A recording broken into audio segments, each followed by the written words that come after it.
Rabbi Moshe, you have the speech. Shalom, shalom. Chief Rabbi Pinhas, thank for this platform. As Rabbi Jonathan says, thanks for creating the platform for us to speak. And when I prepare something, I go through many changes, and it wasn't different for this particular project. I call it project because it is indeed an honor and a privilege to be here right now. It's an honor and a privilege to be a student of Chief Rabbi Pinhas, to have had several private lessons with Chief Rabbi Zohar, and attending Eliezer classes now, and it's been such a joy. So, with that in mind, I would like to dedicate this limud to my late dad, who is here right now with us, my father Pedro Shaul Ribeiro da Silva, who passed on September 10th, 2014. And I also want to Amen. dedicate Amen. this. And you will Amen. be saying the Kaddish for all the days of Limud at the end of your Limud. Thank you. And I also want to dedicate this to my daughter, Anaya Barbosa da Silva, my one and only child, who yesterday became orange belt in Taekwondo very successfully, showing all the stretch, the kickings. They made their father very, very, very proud. So let's get into our business here. The title that I had changed to is Unveiling Ancient Roots, the Bantu Identity, the Wisdom of Torah, and the Call of Unity. Those who hear the shofar sound and return to Torah. I'll say it again.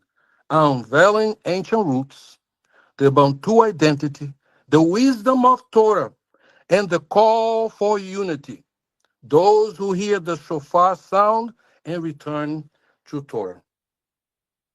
Welcome to this Limut, this deep study in this auspicious day, July 20, 2025. Here's the question.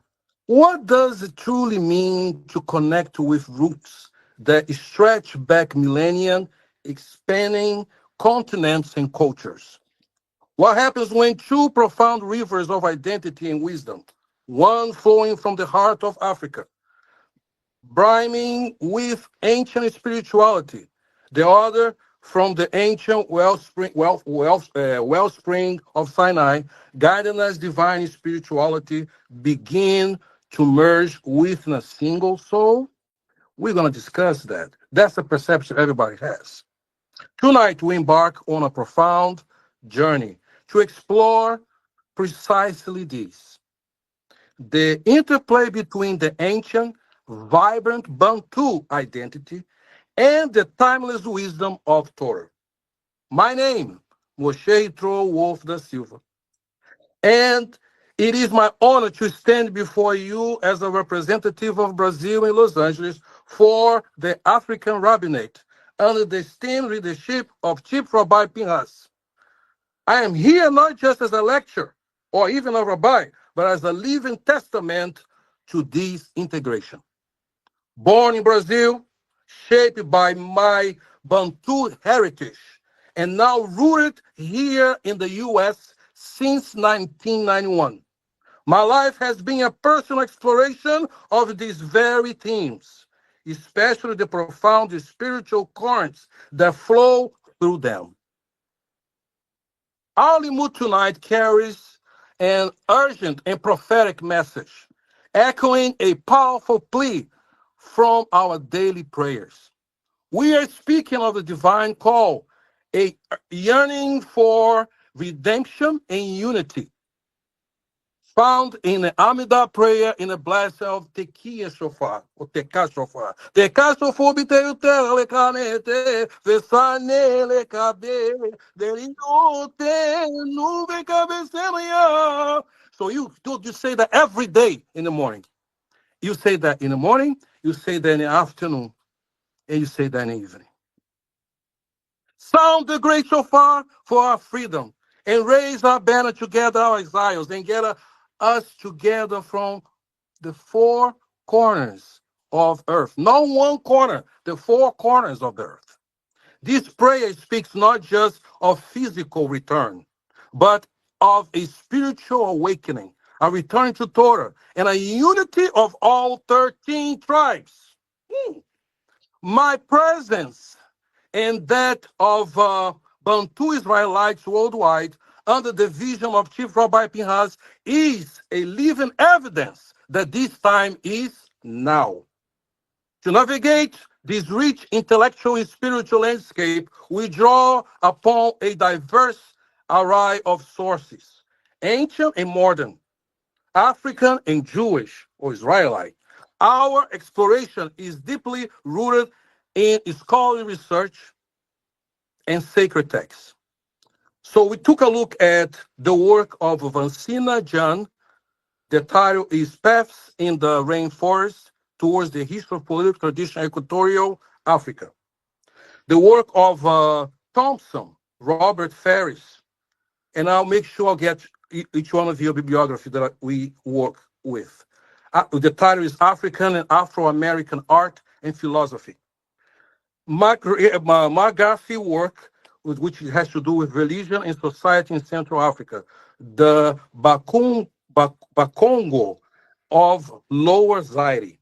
And Thornton, the work is called Africa and the Africans in the Making of the Atlantic World, 1400, 1800, published by Cambridge University Press. We also took a look at the Congo calendar and the Ganga cosmogram. And as far as the religious texts, we look at the Mishnah, the Midrash, Sha'ari Kedusha, Ben Shihai, and the Zohar. Tonight, we will define Bantu, delve into the historical and cultural significance of Congo. I say that many times in class, Africa cannot move up without Congo. And examine the immense contribution of Bantu peoples to the African continent and beyond. Critically, we will then turn to the profound spirituality embedded within the wisdom of Torah, from the foundational Mishnah to the mystical Zohar, including texts of Sha'ari Kedusha and Ben Shihai. Our ultimate quest, our ultimate goal here, to see how the very Aleph Bet of Torah emerges as a luminous path for the Bantu, which Chief Rabbi Pinhas already decoded, and how the reawakening of Bantu Israelites signals the urgent call to unity or to unify or unite our 13 tribes and become a light to the world, proclaiming love and forgiveness. Number one, defining Bantu, a linguistic, cultural, and spiritual tapestry. Everybody listen to me well so far? Can I hear some signs? Wonderful. Wonderful. Okay. Okay. All right, let's start the first part. Our journey begins with clarity. The term Bantu is often misunderstood.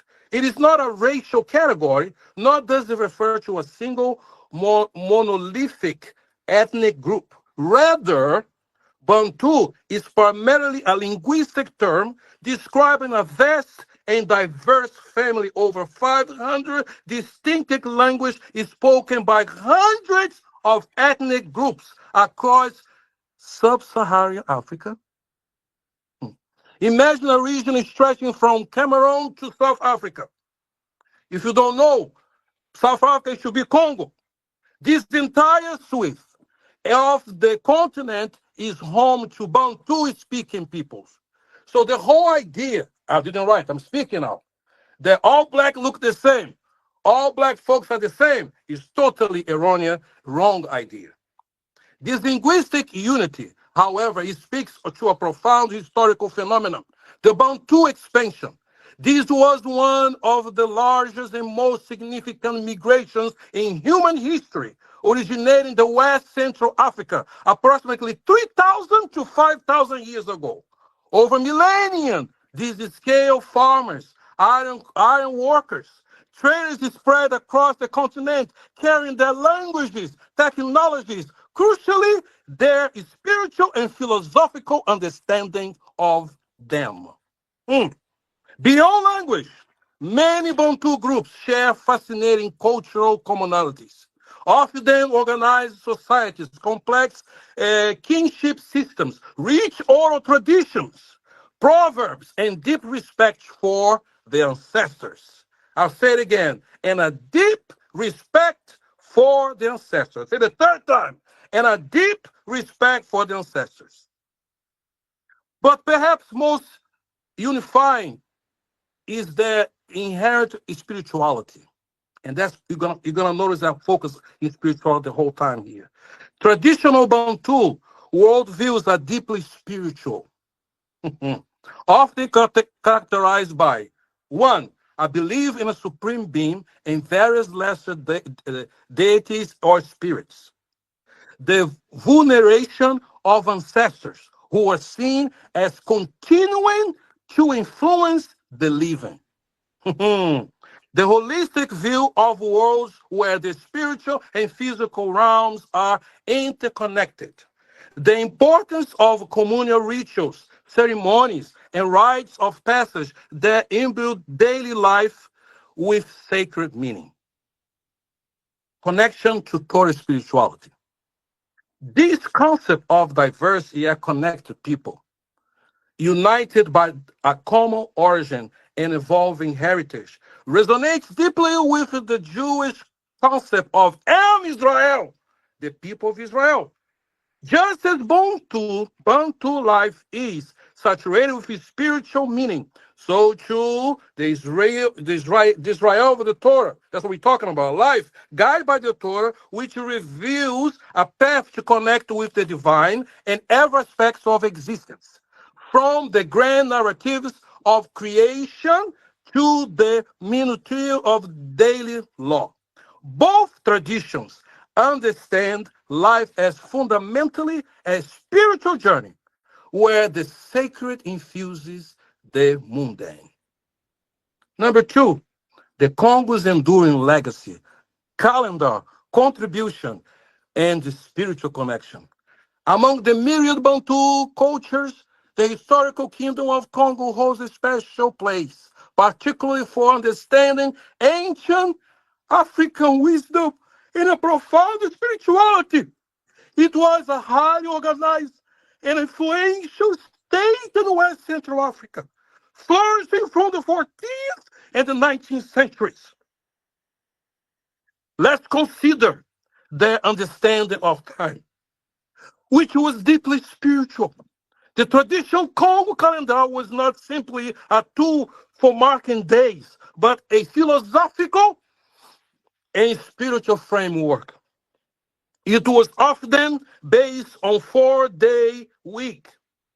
The Sona and Kandu and Congo and Kenji. But I gotta stop the lecture. I gotta stop here. I gotta stop.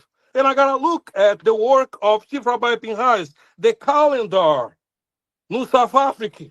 And I gotta read quickly, page number 31 if you have with you. And here he explains, in Genji, these days symbolize the strength and courage. It is good day to take initiative and face challenges. Ah, if I knew this. Ah, if I knew this, my life. And Sona, this day is associated with tranquility and reflection. It is a good day to meditate and recharge. In Kando, this day represents growth and prosperity. It is ideal for starting new projects and cultivating relationships. Konzo these days is linked to community and exchange. It is the day of markets and meetings promoting social interactions. Oh, if I knew. Hmm. It was often based in 4 days. As I said before, this 4-day cycle was integral to their markets, rituals, profound understanding, and life and death, often symbolized by the Digenga cosmogram, representing cyclical existence, rebirth, and the continuous flow between the living and ancestral realms. These meticulous spiritually informed understand of time reflect a deep connection to the rhythms of nature and the comprehensive spiritual worldview. It prompts us to reflect how do ancient calendars, whether the Congos or the Hebrew calendar, reflect on people's fundamental understanding of existence, the divine, and their place within the cosmos. The Hebrew calendar, too, is linked to agricultural cycles and, and sacred historical events, not just as markers of time, but as opportunities for spiritual reflection, communal gathering, and renewal covenant. The King of Congo contribution to Africa is indeed the global history cannot be overstated. They developed sophisticated political structures, extensive trade networks, produced exquisite art, including their renowned power figures and intricate woven raffia clothes, objects that were often imbued with deep spiritual significance and serve as a conduit for divine or ancestral power. Their resilience against colonial powers, despite immense challenges, stand as a testament to their strength and the enduring power of their spiritual beliefs. Let's make a connection with the Torah spirituality. Just as the Torah presents a meticulous structured legal and ethical system cohesive with society, Congo Kingdom built a complex and functional civilization with a strong spiritual underpinning for its social order. Both traditions emphasize communal responsibility, justice, and deep spiritual connection between daily life and divine principles. If the knowledge that I have now from studying under Chief Rabbi Pinhas and the other Chief Rabbis, I can affirm with certainty the Bantu have the Torah in their DNA. This reminds us that pursuing of wisdom and structured society is a universal human endeavor, echoed in different forms across diverse cultures, always underpinned by sense of sacred. Number three, Africa's enduring role in Torah and Jewish tradition, Rabbi Akiva's testimony. The deep connection between Africa and the origins of our faith is not merely a modern discovery. It is woven into the very fabric of our sacred texts. From the earliest narratives of Bereshit or Genesis to the insight of our sages, Africa holds a significant place. Consider the lineage of humanity itself.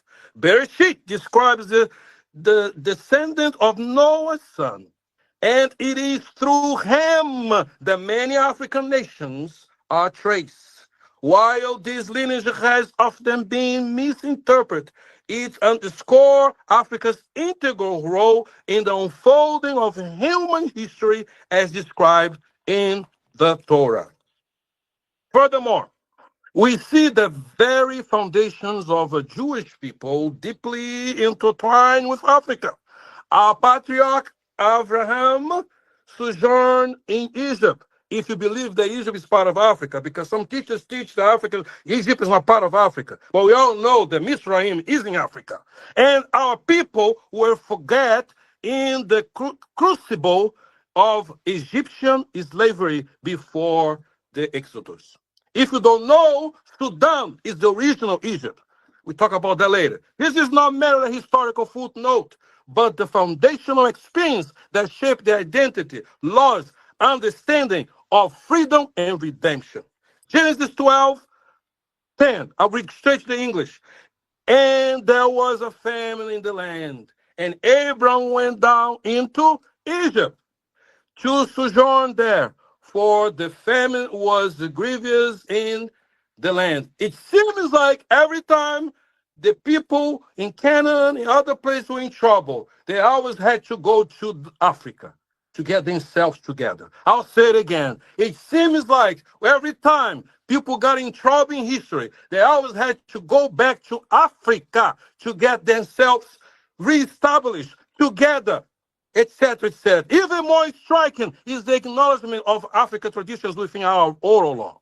The Gemara specifically in Masechet Nida 61a, teachers, we have to give a reference, records a fascinating exchange concerning Rabbi Akiva's travels and his encounter with the customs of Africa.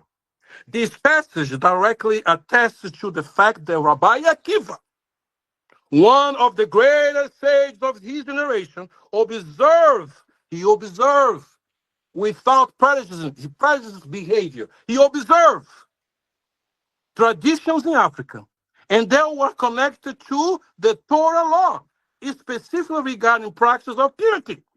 Rabbi Akiva gets to Africa, he realized that these people are acting kosher. The Gemara relates.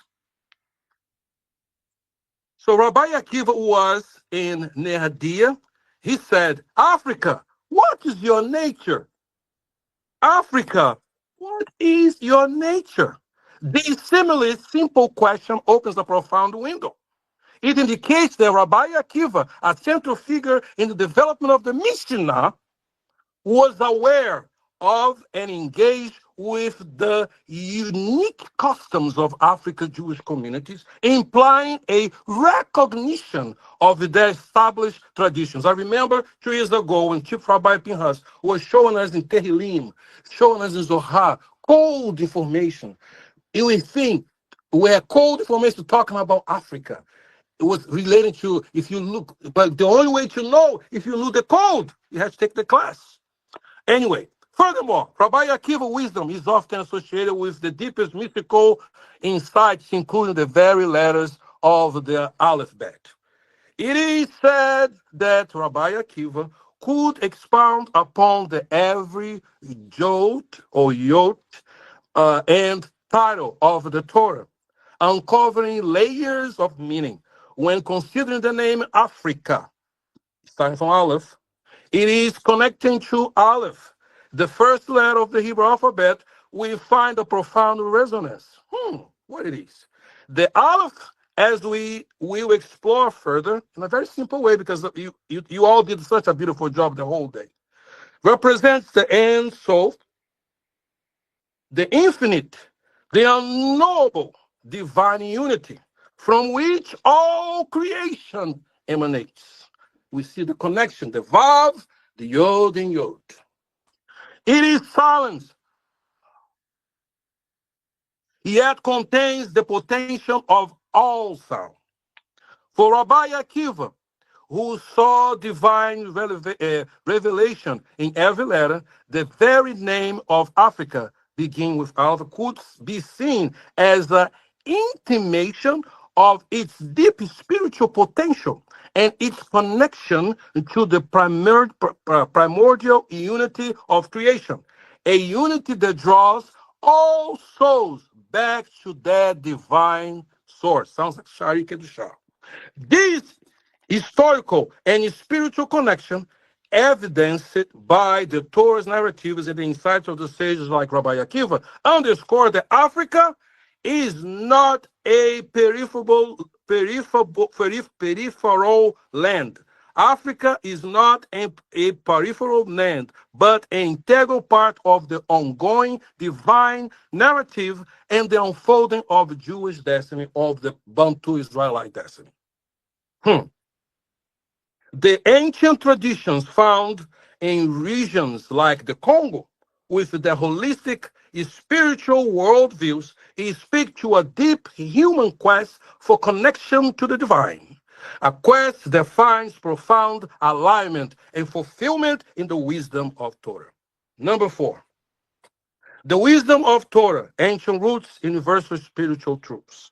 Now, Let us turn our gaze to the boundless ocean of Torah, the wellspring of Jewish life or Israel life and wisdom. The Torah is not merely a book, it is a living revelation and instruction manual for humanity encompassing law, ethics, history, profound spirituality. The millennium, it has guided Jewish existence or Israel existence and offer universal truths applicable to all, showing us how to cultivate and a deep relationship with the divine. We will navigate through several key texts. Number one, Mishnah, the oral law structure spirituality. Our journey into Torah begins with Mishnah, the foundational text of the oral law, compiled over 200 CE. It is a structured codification of legal and ethical teachings, preserving centuries of rabbinical discourse. While often seen as law, it is underlined, that's a part I love, purpose is to elevate daily life into a spiritual act, bringing God's presence into every phase of existence. I remember my last neighbor, Missiona, Yemenite, he said, as you read Mishnah, you cleanse yourself. She used to say that all the time. Roberta Fon says, this you can find the PK of vote 216. The day is short, the work is great, the laborers are lazy, the reward is much, the master is urgent. It is not your duty to finish the work, but neither are you at liberty to neglect it. And do not rely on yourself until the day of your death. The wisdom from Parkia Volta speaks to universal human experience. Our responsibilities, our limitations, and our continuous journey of growth. The missionaries emphasize on meticulous legal frameworks and ethical conduct is not merely about rules. It is about shaping our life to holiness, kedusha, where every action is imbued with a spiritual purpose. Midrash. Unpacking the narrative, finding deeper spiritual meaning. From the structural law, we move to the expansive realm of Midrash. Midrash is the imaginative, interpretative exploration of biblical texts, going beyond the literal meaning to draw layers to ethical lessons, profound spiritual insights. It is where the sages grapple with the biblical narratives. It is in the Mishnah that you find that Moshe Rabbeinu was the king of Cush. Amarabi Yada Basarabia. Oh, I'm going to do in English. The time is up because I get excited. It is like Rabbi Yudan said in the name of Rabbi Ubahu. It is like a king who is to build a palace. He does not build it except with a builder and with the device of the builder. So too, the Holy One blesses him. Look into the Torah and create the world. The Midrash presents Torah as the very blueprint of creation, not just a historical account, but a source of cosmic and spiritual wisdom. Chief Rabbi has told us that many times. How and the other people look as a weak document. How powerful these resonates with traditional Bantu oral traditions, storytelling, proverbs. Just as Midrash uses parables, narratives convey profound spiritual ethical truths, so too the Bantu elders, transmit wisdom through rich, evocative stories that shape moral understanding and community values. I want to say to all of you, when I decided to do the process, I called my father.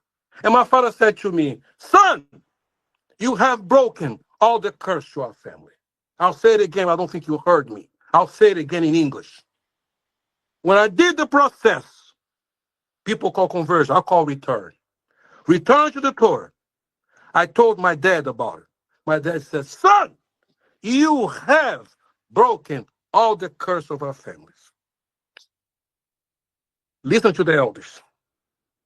Let's look at Shahari Kedusha, Gates of Holiness, by Rabbi Haim Vital, a pathway to spiritual elevation.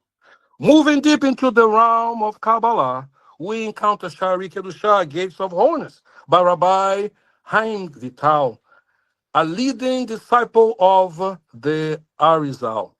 This Rabbi, think about Chief Rabbi Zohar, I know he's smiling right now.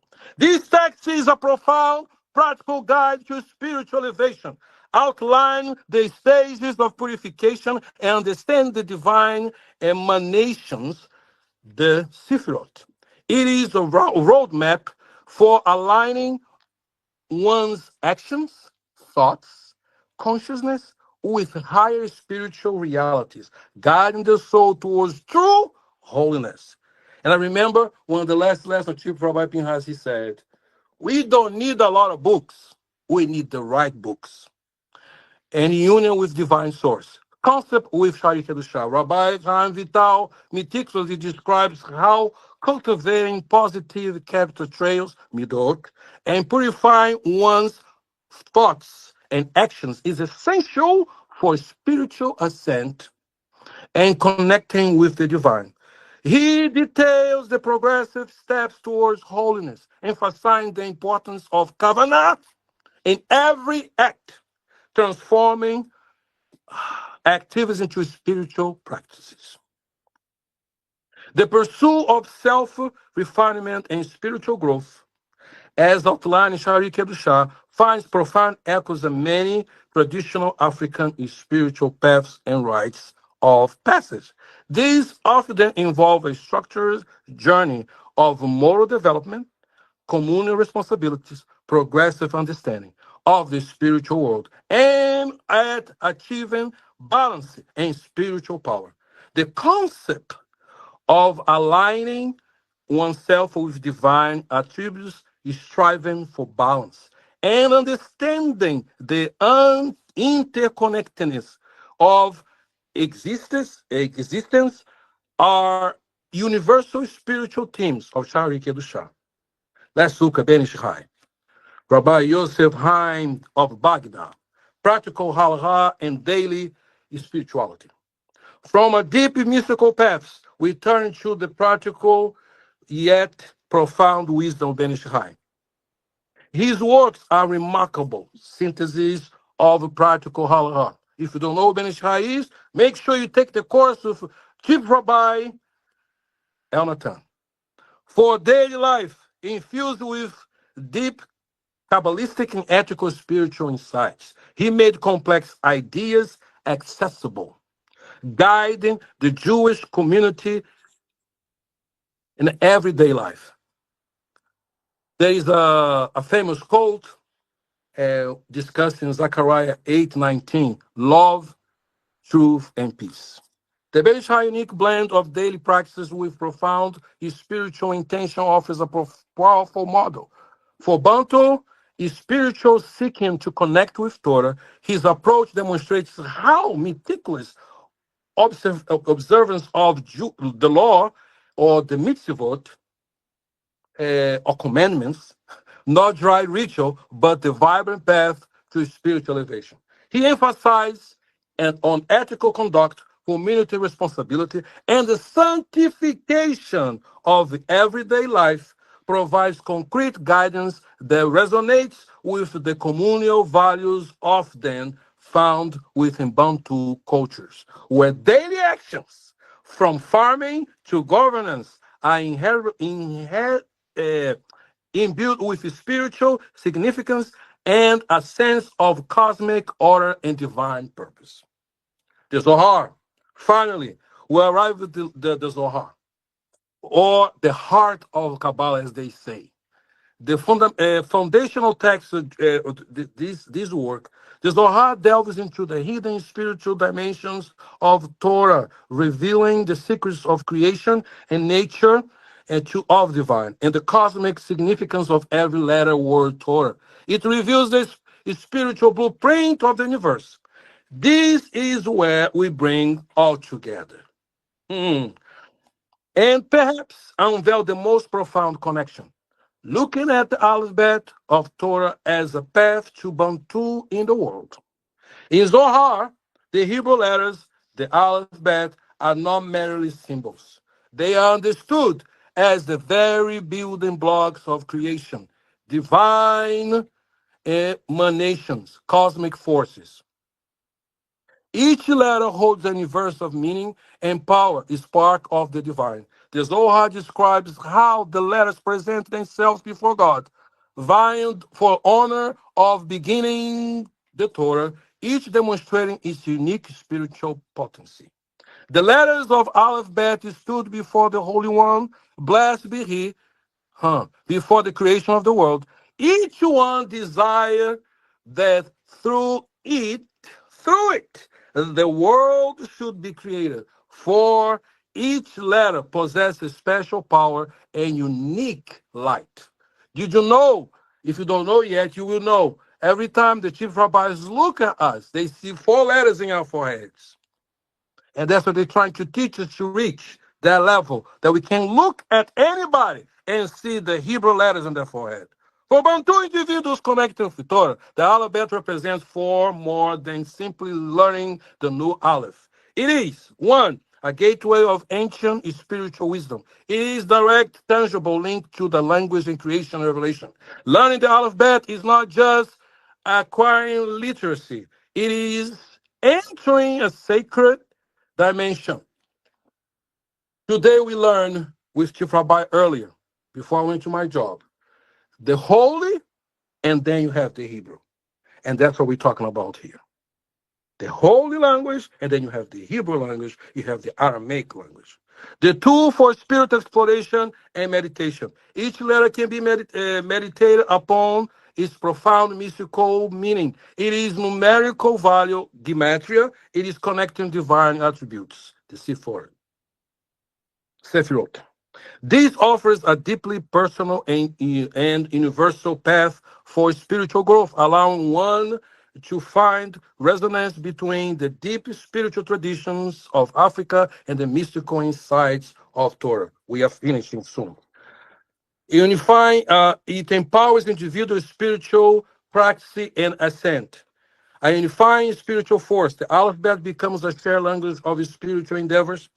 It transcends geographic and cultural boundaries, uniting diverse people, whether from Brazil, Congo, Puerto Rico, Japan, China, Congo, and USA, Israel, and the list goes on.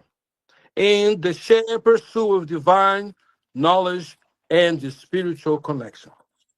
It provides a common spiritual ground for those embracing their identity from diverse origins.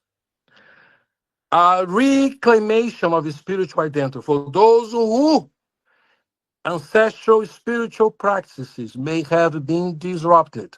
I'll say it again. For those whose ancestral spiritual practices may have been disrupted. I'll say the third time. For those whose ancestral spiritual practices may have been disrupted or whose history have been obscure. Learning the alphabet and engaging with Torah through this lens can be a powerful act of reclaiming an ancient spiritual heritage, understood through a new yet profoundly connected lenses. It is about finding a spiritual continuity, not replacement. Consider the letter Aleph, the first letter. It represents Ein Sof, as I said before, the infinite, unknowable divine unity from which all creation emanates. It is silence, yet contains the potential for all sound. And Bet, or Vet, the second letter, it signifies Beit, a house. It shapes like a house, representing creation itself, because it's the first letter of the Bet Torah. Creation itself, a vessel through which the divine light becomes manifest. How beautifully these foundational concepts resonate with universal cosmologies and the longing to find our place within the divine architecture of the world. A yearning deeply embedded within Bantu spiritual philosophies that see the divine immanent of in creation. Synthesis, bridging identities, embracing spiritual path. My personal journey as a Brazilian born Bantu living in Los Angeles is a testament to the profound synergy possible when these identities are not seen as desperate, but as enriching layers of a single unfolding truth. My Bantu heritage provides a unique, deeply personal context for understanding and appreciating Torah.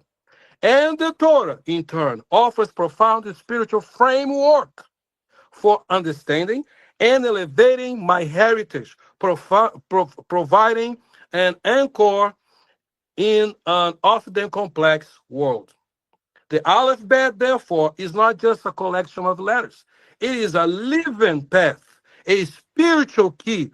It is learning to read the language of the divine to find our place within the grand tapestry of creation, connecting deeply with our ancient roots and the universal wisdom of Torah. This path is about more than intellectual understanding. It is about spiritual literacy, about the transformation of the soul through conscious connection to the sacred. And this leads us to the ultimate purpose of this limud today, the reawakening of Bantu Israelites, like myself and the community under Chief Rabbi Pinhas, is not merely a historical curiosity. It is powerful fulfillment of a prophecy. It is the sound of the great shofar that awakens souls, echoing the Amidah prayer's plea.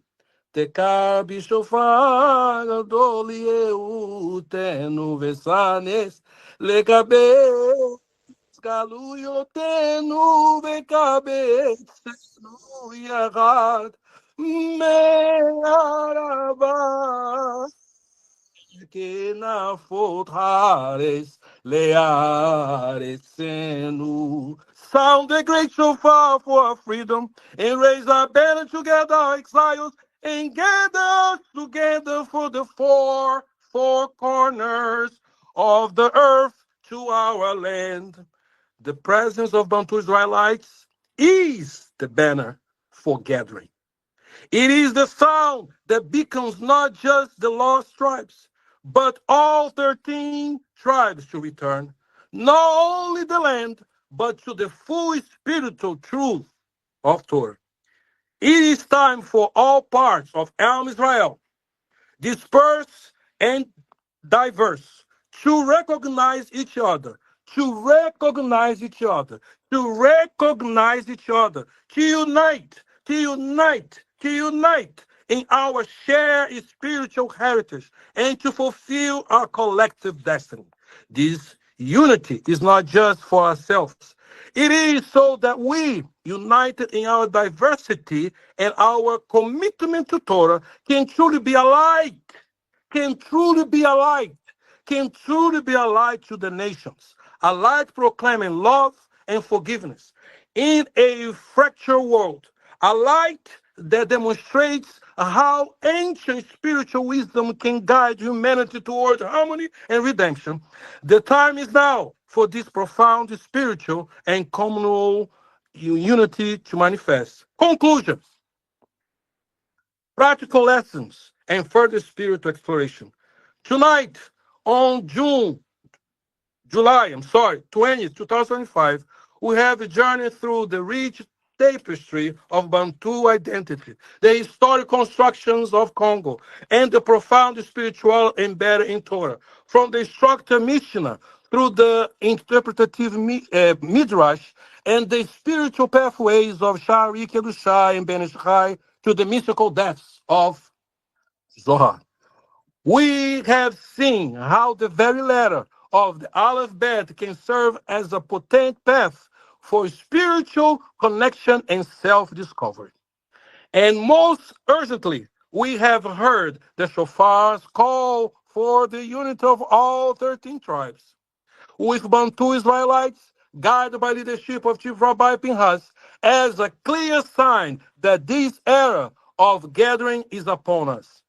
May this limud inspire each of you to reflect on your own heritage, your own journey, your journey to your own identity, and the timeless wisdom that awaits.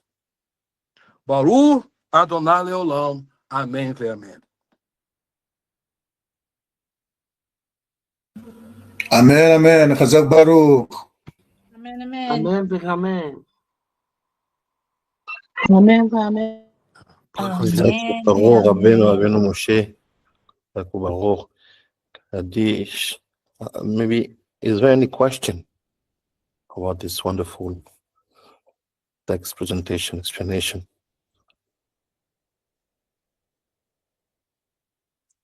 So Rabbi Moshe Kadish Al Israel. You're doing with me, all right? One Doing with second. me, all right? One second. Let me be ready. I'm inviting all the Sadiqs in the house to join us, please. If you lost a family member, I may not be the only one. So let me share the screen of the text like this. We will follow. Oh, okay. I was going to read from the letter so small. Okay.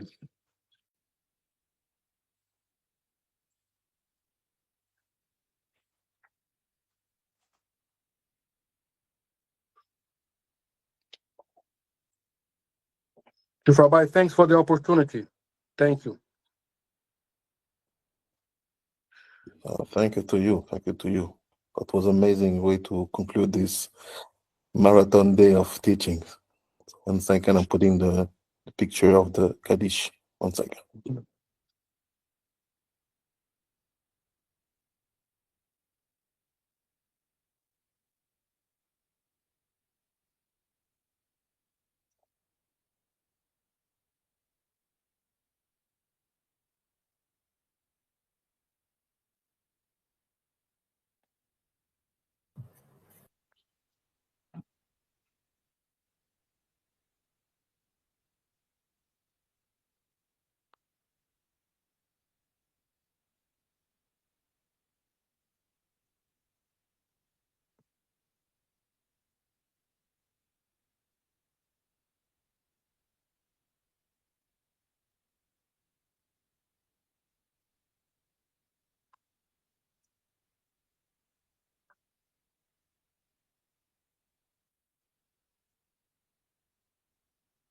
Okay, let's do it.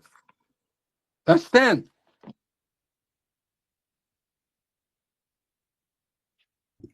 Kaddish Al Israel.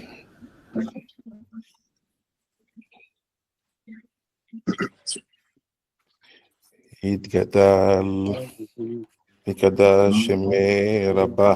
Amen. Amen. ועלמתי והחיותי והמני מלכותי ועצמה וקנה ויקרא משכי. Amen. ויכון ויום יכון חיי לכל בית ישראל. בגלה בזמן קריב ימו אמן. Amen. Yes. יש מרבה מברך, ינם ועלמי עלמיה יתברך, ישתבח, ישתרר, ותרומה ותמצא, ידע ויתעלה ויתעלה, Amen. לאלה מכל בירתה, שירתה ותשברתה ונחמתה דם, ירם ועלמה, ואמרו אמן. Amen. על ישראל, ולרבנן, ולכל תלמידיון, ולכל תלמידי תלמידיון, יזכים באורייתא קדיש דעתי, ועתרא, עדן ודי בכל אתר ואתר, יהיה לנה ונכון חינה וחסדה ורחמי, מן קודם מערי שמיה והרע ואמרו אמן. Amen. יהיה שלום אהבה, ושמיה, חיים ושבע ושבועה ונחמה שזבו ורפואה וגאולה ושיחה וכפה ורב הצלה. לנו כל עמו ישראל, ואמרו אמן. Say shalom b'moma v'rachama v'raske shalom aleinu v'kol amo Yisrael. Amen. Amen. Amen. Chazak u'baruch. Chazak u'baruch. Toda rabah. Amen. Rabbi Moshe, our rabbi for Brazil, Los Angeles, and all Southern American can be proud of the leader you are, and I know that this year will be amazing. Toda to all of you. Toda for your time. Toda for the teachings. And B'ezrat Hashem, go now, rest, digest all this day of Limud, and B'ezrat Hashem, see all of you tomorrow in the week. Bye bye. Bye bye. Toda rabah. Toda.